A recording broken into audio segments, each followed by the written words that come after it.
I've always considered the Nosler Accubon to be one of the best do-it-all big game hunting bullets.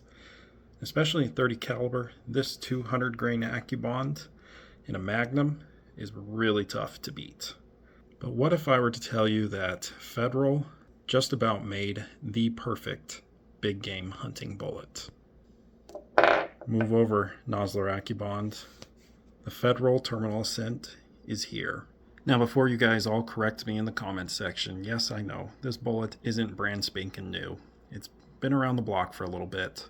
The Terminal Ascent has a lot of strengths with very few weaknesses. This bullet just might be the greatest big game hunting bullet ever created.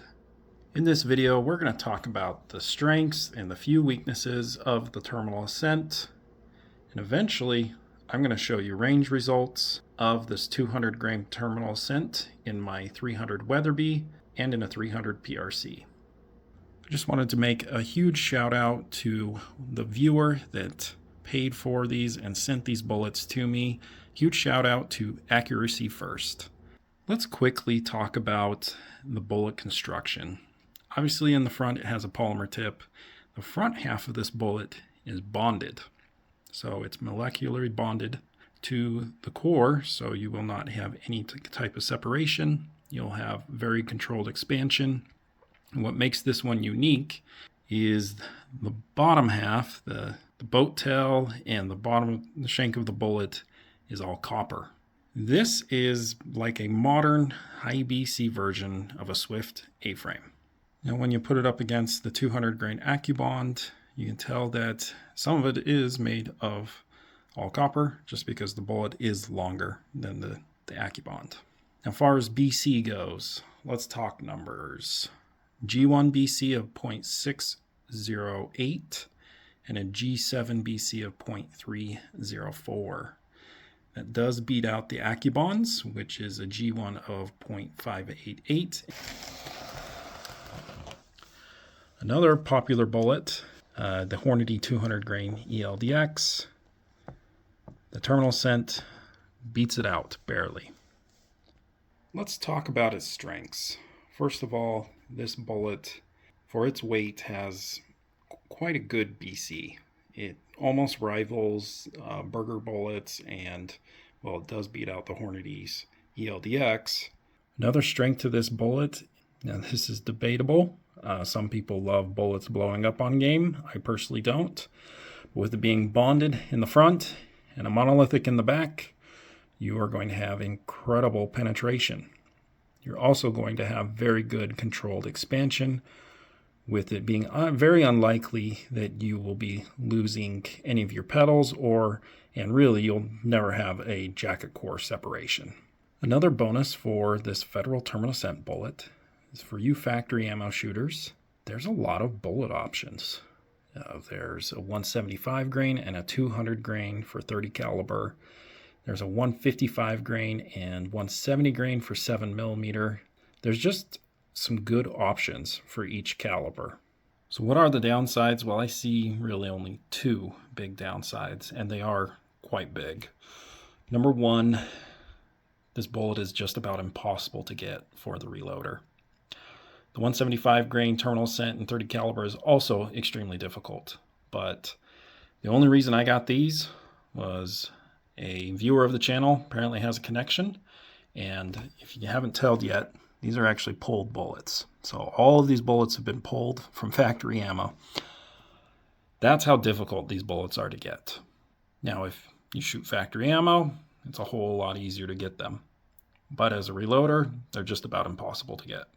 The other huge downside is if you can find the Terminal Ascent as a reloader, you're going to be paying an arm and a leg for them.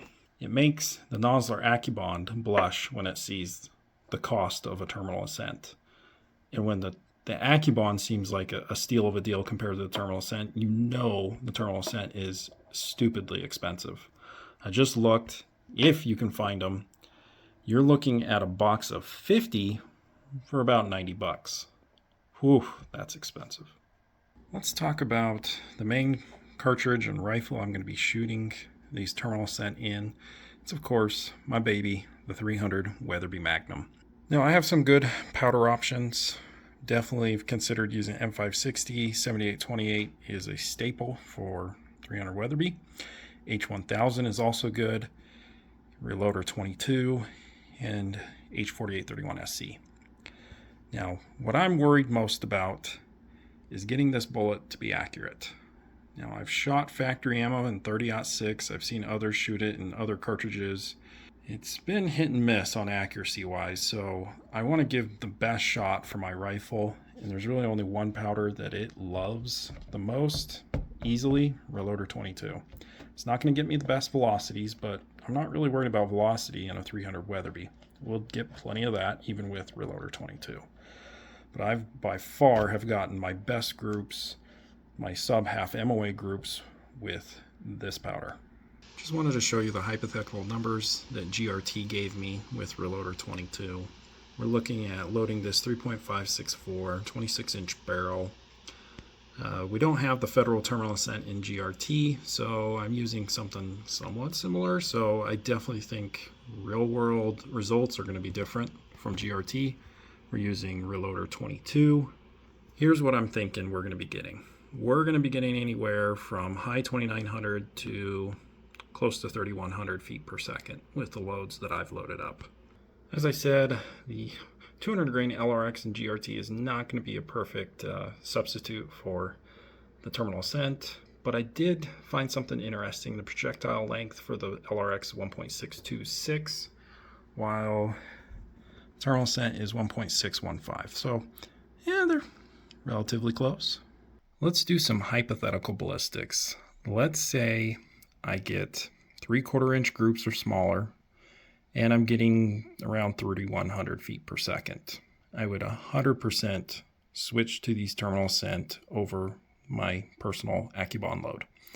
A side note, I understand now why Federal uses nickel-plated brass for their Terminal Ascent ammo. It just kind of looks dumb with this normal brass with the nickel-plated Terminal Ascent. So we're looking at a muzzle velocity 3,100, 4,268 foot-pounds of energy. This data is going to be at 9,000 feet, where I elk hunt. 200 yards, the bolt's going 2877, 3,675 foot-pounds of energy. Just incredible. 400 yards, bullets going 2663 feet per second, 3,149 foot-pounds of energy. That's a lot of energy that a lot of cartridges wish they could have. And as far as drop goes, this thing is extremely flat. 4.8 MOA in drop. Go out to 600. I'm not going to hunt at 600, but I thought I'd show it to you. Bullet's still going plenty fast enough to expand. 2457, 2,682 foot-pounds of energy. That's about 300 more foot-pounds than a 6.5 Creedmoor. 9.1 MOA in drop. This has the chance of being an absolute hammer.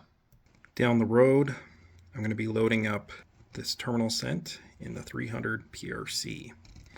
My good friend Big Timber, when he found out that I had Terminal Ascent bullets, he basically was begging me to load him some.